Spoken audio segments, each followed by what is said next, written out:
Bienvenidos nuevamente en este bloque de Vigilancia Activa, un espacio producido por el Consejo Privado Anticorrupción y por Perú 21. En esta sección tenemos al exitoso empresario del sector educación, gestor cultural, al señor José Dextre, fundador de la Universidad Científica, presidente del Grupo Educa, a quien yo quiero recibir el día de hoy y agradecer la entrevista, empezando con una primera pregunta. José, ¿qué tan complicado es hacer empresa en el Perú? Yo sé que esta puede ser abrumadora la pregunta, pero me gustaría preguntarte porque tú eres una persona que ha hecho empresa desde sus orígenes y como debe ser. Y eso es complicado.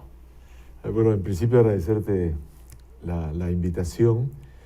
Es efectivamente complicado. Yo creo que responde a tener la capacidad de las personas que queremos desarrollar un sueño, ¿no? Que se nos viene una idea sobre algo en lo que queremos desarrollarnos, y tener por un lado el compromiso personal, ¿no? Hay hábitos que tienes que construir, ¿no? El ahorro, la perseverancia, la capacidad crítica y autocrítica. Son una serie de temas en lo personal que, digamos, mi desarrollo en el sector de educación, además, como docente, me ha permitido ver, ¿no? Y por otro lado, también la capacidad para resistir, y el sector de educación es un ejemplo complicado, toda la normatividad y la burocracia del Estado, ¿no? El sector de educación no es... Recientemente nos han dicho que somos los mercaderes del templo. Entonces son varias décadas con esa lógica.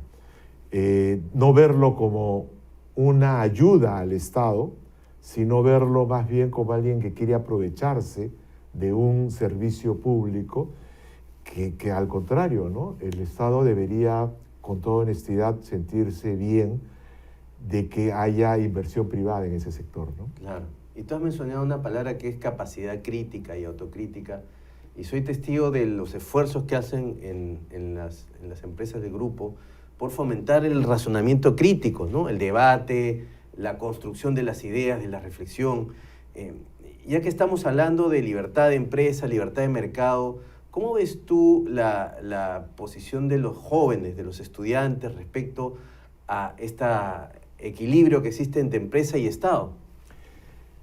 Mira, ese es un tema importante que tiene que ver con el rol de la universidad, el rol de la educación superior, ¿no? Que siempre, digamos, desde hace algunas décadas, después de yo te diría, del trauma histórico que nosotros tenemos con el terrorismo, la crisis económica, la hiperinflación, creo que se cambia una universidad donde sobre todo la pública, pero también universidades privadas estaban muy vinculadas al tema político, ¿no? Se cambia y se deja de mirar ese tema, ¿no? Entonces, antes, te digo, pues en la década del 90, 80, ¿no? Yo he estado en la universidad en la década del 70, 80. En ese momento, tú tenías las universidades que se les denominaba tecnocráticas, y las universidades que tenían un compromiso social, pero que era más bien universidades politizadas, ¿no?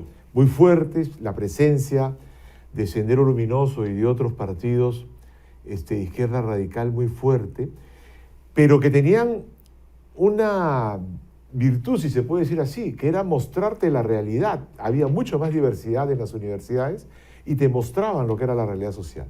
Después de ese trauma del terrorismo, de la crisis económica, prácticamente las universidades se apartan, diría yo, un buen sector se apartan del problema social.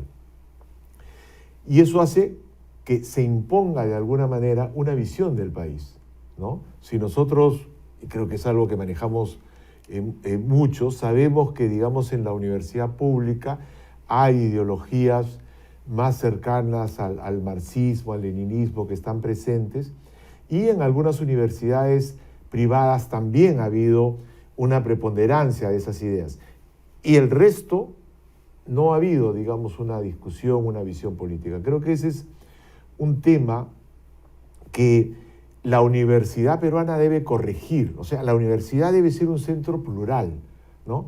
La universidad tiene una responsabilidad ante la sociedad de buscar la verdad.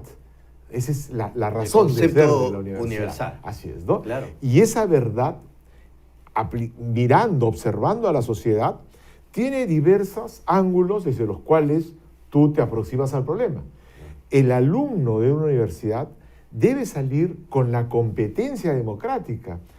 Decir, esto me parece, esto no me parece, ¿no? ¿Qué tipo de democracia busco?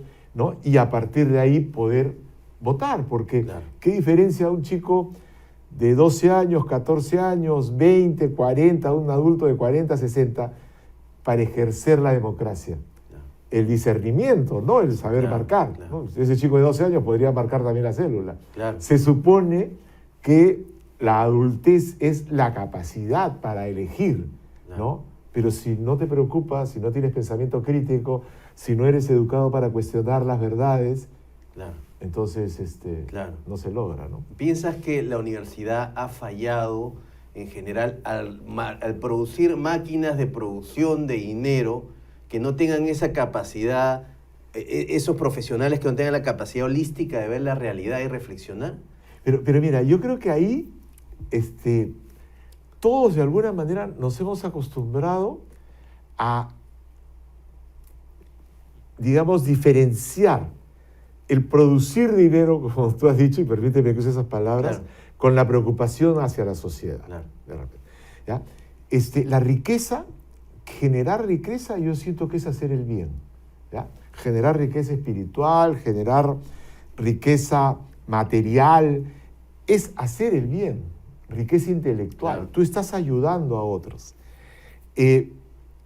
Entonces, yo creo que la universidad se ha concentrado efectivamente en formar profesionales que han podido generar riqueza personal consiguiendo un trabajo, ¿no?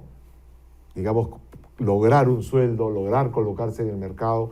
Creo que la universidad ha tenido esa prioridad. Que esa riqueza se extienda a la familia, que él pueda tener hijos, que se pueda casar, pueda ayudar a sus padres. Pero la parte social es un poco la que se dejó de ver, ¿no? Y más bien comenzó a imperar esta idea, que creo que está hasta la actualidad, en la que se contrapone tu esfuerzo individual al esfuerzo social, ¿no? Ahí hay que diferenciar una educación liberal de una educación neoliberal, ¿no? Cuando tú hablas de una educación liberal, tú estás basándote en la semejanza de los ciudadanos. Claro. Estás basándote en que esos ciudadanos eligen representantes y construyen un contrato social que es la Constitución. No te la han impuesto, ¿no es cierto?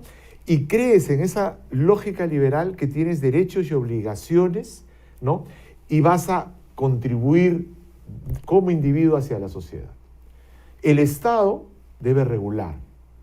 El neoliberalismo, digamos, se diferenció más del Estado, y como lo dicen varios investigadores, quizás la diferencia es priorizo el derecho más que mi obligación, ¿no? Entonces tú lo ves, oye, ¿por qué yo me voy a vacunar si yo no quiero vacunarme? Claro. ¿No? Claro. Entonces, yo soy liberal. Yo te diría, no eres liberal. Claro, libertino. Estás más hacia el otro lado, claro. porque tú te estás olvidando de la otra persona. Claro. Te estás olvidando que hay un Estado que tiene derecho, porque lo hemos elegido todos, para decir estamos en situación de emergencia y tienes que vacunarte. Claro. Yo escuchaba hace 3, 4 días en radioprogramas del Perú a un, no sé si fue, en una radio, ¿no? A un líder de Puno, que él decía, reclamando derechos de la comunidad, y él decía, donde manda el pueblo, no manda ni el presidente ni el Congreso. O sea, una visión totalmente neoliberal, ¿no? Claro. Yo soy, mi interés es el que predomina, y punto. El Estado que se queda allá tiene que hacer lo que yo quiero. Claro. Entonces, hay desviaciones, claro. ¿no? Hay desviaciones en toda esta visión de la democracia que creo es donde la universidad no ha terminado de cumplir bien su rol. Claro. Entonces, hemos dejado que, o eres una persona individualista que solo te preocupas de ti, de tu riqueza, de tus derechos, o eres una persona de izquierda, ¿no es cierto?, que te preocupas por lo social. Pero lo liberal es justamente una posición central, centrista entre esos extremos, ¿no?, que se preocupa por la sociedad desde la libertad y desde la democracia. Claro, claro. Además es equilibrada, transversal, ¿no? No es extremista y da casualidad, pues lo que estamos viviendo hoy es ese abandono, ese desequilibrio que hemos permitido que las universidades politizadas, como tú decías, ahora hayan generado pues una narrativa, como hablábamos hace un rato, y se imponga pues una visión extrema, ¿no? Claro, que es, mira, en las investigaciones que hay alrededor sobre la democracia y cómo se educa en democracia, ¿no? Tú sabes, siempre se dice que la educación va atrás del cambio social, ¿no? Entonces, si yo soy el Inca, si yo soy el faraón, la educación está diseñada para que convenza a la sociedad de que yo tengo una procedencia divina, claro, ¿no es cierto? Estamos en el feudalismo, soy el señor feudal y yo tengo derechos sobre mis siervos y la educación lo respalda. Entonces, la educación siempre va atrás del cambio social y va, de alguna manera, reflejando esos tipos de democracia. La democracia, la educación democrática elitista, ¿no es cierto?, siempre la vemos como que es la élite, los dueños de los medios de producción, claro, de la propiedad ricos, y qué sé yo, los ricos. Eso ¿no? Es así. Pero hay una democracia elitista cuando yo digo, yo represento al pueblo. Claro. Yo soy el único que tengo la verdad correcta. Mira tú, ¿no? Claro. Y esa es una élite. De verdad. ¿no? Y los bolcheviques asesinaron a los mencheviques, la revolución cultural de Mao, ¿no?, asesinó a revolucionarios, a gente que había luchado por la revolución en China, en Cuba, igual líderes de la revolución que acompañaron a Fidel Castro fueron asesinados porque no estaban de acuerdo con Fidel. Entonces, hay una élite también ahí, que se jura dueña de la verdad. Claro. ¿no? Entonces, educarnos, creo que esa es la gran tarea que tiene la universidad, y eso es un poco lo que creo las personas que estamos en el sector privado tenemos como responsabilidad, ¿no? Creo que es necesario ayudar a ese Estado que nos representa, a esos servidores públicos, claro, ¿no es cierto? No a los dueños de la verdad, claro, sean por élite económica o por élite partidaria, ayudar a ese Estado a que nuestro país pueda tener, ¿no?, una conciencia de sus problemas y ir hacia adelante, a desarrollarlos, ¿no? Un país rico que podría ser uno de los países más desarrollados de América Latina y que lamentablemente estamos metidos en una crisis feroz, ¿no? Sí, y tú hablaste al inicio de otra capacidad de resistencia, ¿no? Lo complicado, lo difícil que es a veces y que te hace el Estado ser empresario en este país, porque desde hace un tiempo el Estado y los gobiernos hacen que el empresario sea una persona vista como un explotador o alguien corrupto, a que hay que imponerle toda la carga tributaria posible porque es el culpable, casi como un pecado original. Claro. ¿Cómo desarrollas tú esa capacidad, cómo vences esa capacidad de resistencia cuando estás haciendo el bien? Mira, yo creo que todos los inversionistas privados, todo el empresariado de nuestro país tiene ese mérito, evidentemente el empresariado honesto, ¿no es cierto?, que hay y que entiendo son la mayoría, ¿no es cierto?, porque esa es otra costumbre que tenemos en nuestra sociedad de generalizar, ¿no es cierto?, indebidamente y, digamos, con una visión de baja autoestima, ¿no? La agroexportación peruana en 2 décadas ha desplazado en una serie de productos a Chile, ¿no? La minería, ¿no? O sea, tenemos una serie de proyectos que son ejemplo de sostenibilidad y que por eso pueden estar cotizando en bolsas internacionales, ¿no? Tienes el turismo. Claro. Entonces, somos un país con potencialidad, con personas que tienen ese empuje, ese empeño. Nosotros en el sector educación hemos demostrado, como en todos los sectores, como en todos los grupos de ciudadanos, hay gente buena y hay gente mala, hay instituciones buenas y instituciones malas. Nosotros hemos pasado un proceso de licenciamiento exigente y la sociedad peruana debe estar convencida de que esta universidad es diferente, ya, por supuesto, ¿no? Pero hay que seguir, digamos, como tú decías, ¿no? Toda la inversión privada tiene que luchar contra esa narrativa ideológica. Entonces, SUNEDU lamentablemente también cae en eso, claro, ¿no? No olvidemos que Correa, cuando hace este proceso, ya hace más o menos una década, muchas de las universidades que tenían oposición al gobierno de Correa tuvieron problemas en los procesos de licenciamiento, ¿no? Acá tenemos una dependencia de SUNEDU al Ejecutivo, ¿no? Yo no estoy de acuerdo con que se regrese a la Asamblea Nacional de Rectores y tengamos una comisión de educación, un SUNEDU con rectores en ejercicio, no me parece adecuado, pero sí creo que debería haber un organismo profesional al margen del Ejecutivo, ¿no?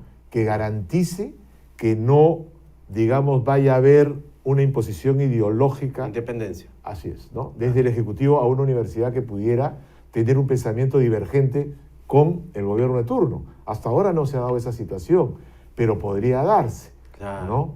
Entonces, claro. Claro, porque al final va a ser un ajusticiamiento antes que una justicia o una regulación, ¿no? Claro, tener alguna de las personas, de los ministros que han pasado, ¿no? Como ministro de Educación, o peor aún, como superintendente en SUNEDU, evidentemente hay una carga ideológica que va a ser difícil de manejar para quienes no la siguen, claro, ¿no? Entonces, si ya se ha dicho mercaderes del templo, ¿no? Si esa persona estuviera de superintendente en SUNEDU, va a arrasar, pues, va a arrasar con todo. Sería bien complicado. ¿Y por qué crees que los gobernantes o las autoridades no ven lo bueno que hace la empresa por el país? O sea, yo creo que es una obviedad, pero no sé si no se dan cuenta de que es la empresa la que genera riqueza, la que genera los impuestos, y por eso hay lo que hay. Pero mira, tú dices un tema que nos parece, digamos, elemental, ¿no? Pero que hay una serie de carreras profesionales en las que no hay ningún curso de legislación tributaria. Tú eres abogado, yo soy ingeniero de profesión y bueno, he tenido una maestría en educación y en ciencias sociales y comunicación, luego un doctorado. Pero el único curso que yo he recibido de legislación tributaria fue el que en la universidad, uno, claro, ¿te das cuenta? Y hay carreras en las que no se te enseña nada. Y en el colegio tampoco. Y si te lo enseñan, que te digan el impuesto a la renta tiene tal tasa, pero no te ponen ni siquiera el ejercicio, claro, para que tú hagas ese discernimiento de que, oye, sí, pues este señor es el que contribuye. Él, o sea, las empresas, los ciudadanos, esta asociación de contribuyentes, sí, creo, la vez pasada en redes sociales vi un video que calculaba que cualquier profesional en unos 10 años le ha dado al Estado más de 250.000 soles, sí, ¿no? O sea, se los ha dado, ¿no? Y tiene todo el derecho de exigir, ¿no es cierto?, que esos servidores públicos respondan de una manera eficiente. Esa educación es la que no hay, ¿no? Entonces, hay una educación lamentablemente autoritaria. Primero, una educación básica muy complicada. Claro. Una educación básica con deficiencias. Mira, son 108.000 millones de soles que tiene el Estado de déficit en infraestructura educativa. Solo el 44% de los colegios tiene servicios básicos, ¿no? O sea, un docente gana 6 veces menos de lo que ganaba hace 50 años. ¿Ya? O sea, es un problema enorme, claro, ¿no? ¿Cómo resuelves eso? La comprensión lectora del propio docente y la comprensión lectora entonces del alumno. Entonces, ¿cómo logras que ese es un problema estratégico tremendo para nuestro país, ¿no? Tienes 8 millones en educación básica, 75% en colegios públicos. De esos colegios públicos, ¿cuántos, no es cierto?, tienen buenos docentes? ¿Cuántos de esos 6 millones de niños y adolescentes están, ya lo vemos en los resultados PISA, realmente desarrollan una comprensión lectora y tienen capacidad para elegir en una educación autoritaria, además. O sea, es un tema que no es de este larguísimo. gobierno, es estatal. Claro, ¿no? Y tienes una educación autoritaria, porque Claro. el docente va, y así bueno, sobre todo a mi generación, el docente va y dicta clase. Ah, Tú tienes que copiar, magistral. ¿no es cierto? Ahora los chicos de repente le toman una foto para Claro, ya no copiar, claro. pero sigue siendo igual. Sí. Y si el docente te pregunta, y hay investigaciones hechas en España en esos temas, en universidades españolas, en esa educación autoritaria, cuando el docente pregunta, el alumno cree, este profesor me tiene cólera. No. ¿Ya? Y él anda con temor para la Claro, respuesta. claro. ¿No? Entonces, cambiar eso es realmente todo un claro, tema. claro, ¿no? Y en estas educaciones autoritarias pues nace la renuncia a la capacidad crítica y ahí tenemos a los rebaños, ¿no? Así es. El paradigma estatal y la libertad individual. Claro, todo se lo pides al Estado, Ah. ¿no? El Estado, porque es el papá Estado. Creamos menores de edad. Y complicado, ¿no? Sí, bueno, José, te agradezco mucho la entrevista. Ha sido un placer para nosotros estar con un empresario de verdad, con valores, que ha hecho las cosas desde abajo, y yo reconozco tu trayectoria y me complace mucho conversar contigo. Te agradezco las palabras. Además por la trayectoria en valores que forma la universidad, que soy testigo de eso. Y bueno, despedir esta edición de Vigilancia Activa manifestando la necesidad de la libertad económica en este país, que es mal vista, que ha sido desprestigiada por muchas personas convenientemente, cuando es la empresa el paradigma de la prosperidad y la riqueza en el Perú y lo que nos va a dar a ser independientes, responsables y adultos. Muchas gracias y será para otra oportunidad. Gracias.